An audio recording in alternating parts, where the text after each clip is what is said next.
I want to talk about those, but when the president-elect says something, when the president of the United States says something, we got to listen. When he says that something should be illegal that is a protected constitutional right, I'm not saying I like it, but that's a big part of the First Amendment in this country. A frustrating, maddening part of it is that you got to respect people's ability to say what you don't like to hear. The president just said burning the flag should be illegal. And it is a protected constitutional right. Can we agree on that? No, we completely disagree that this issue... You don't think that the Constitution has been defended by the Supreme Court in 1969 as validating burning the flag as free speech? Chris, absolutely should be illegal. But again, we know why we're here this morning. We're going to talk about transition team. We're going to talk about what this government is going to do for the American people. And I think most Americans would agree with me that flag burning should be illegal. It's completely despicable. But it is constitutional. You do know that. The president knows that. More importantly, the president-elect knows that, right? That there's constitutional law on it? It should be illegal, Chris. All right. I don't want to run in circles either. But these things matter, Jason. They just do. When things have been vetted by the Supreme Court and it's seen as constitutional, you got to respect that. You have to respect that. Should it be illegal? That's a political question. But if you pass a law that contradicts the Supreme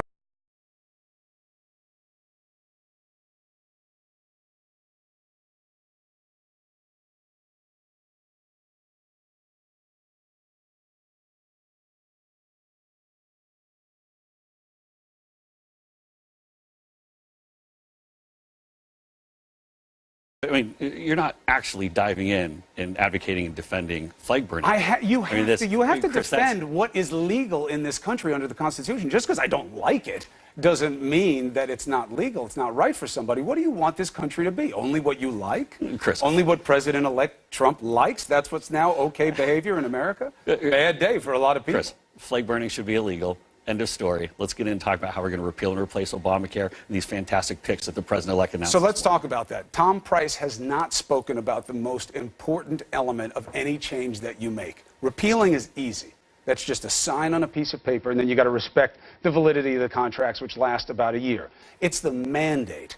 What are you going to do about the mandate? And just to remind everybody at home, the mandate is insisting that everyone get into the pool and get health care, the young and the healthy, as well as the old and infirm.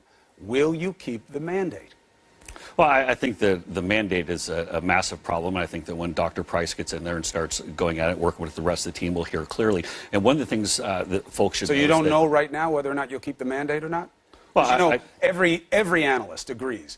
If you don't have the young people in the pool, you cannot price effectively for Obamacare is blowing up. It's not working. People aren't signing up. It's the entire More people are signing up all the time. You've had 1 million sign-ups since the election. Article after article, people are reviewing it and saying Obamacare is absolutely imploding, and that's why we need to repeal and replace Obamacare. So Dr. Tom Price, chairman of the House Budget Committee, also a member of Ways and Means, every cycle for the last several cycles introduced very solid replacement health care option bills, and that's one of the things he's going to lead the charge on as far as the Secretary of HHS. Ms. Seema Verma, who's the Well, hold on. I don't want to move on away from Price yet, because this is important. And what I was talking about is the package. This is part of our team that's going to come in and repeal and replace this. And you saw the Gallup study that came out this morning, the Gallup poll this morning, saying that 80% of Americans think that we should get rid of or make changes to Obamacare. The system is right, but you have to forgive some public sentiment on something that's been so misleading. The discussion about what the ACA is and is not, what works and what does not, has been so spun through the political cycle that you can't hold people accountable for their opinions. Here's where I think that we're getting a little bit off track with this.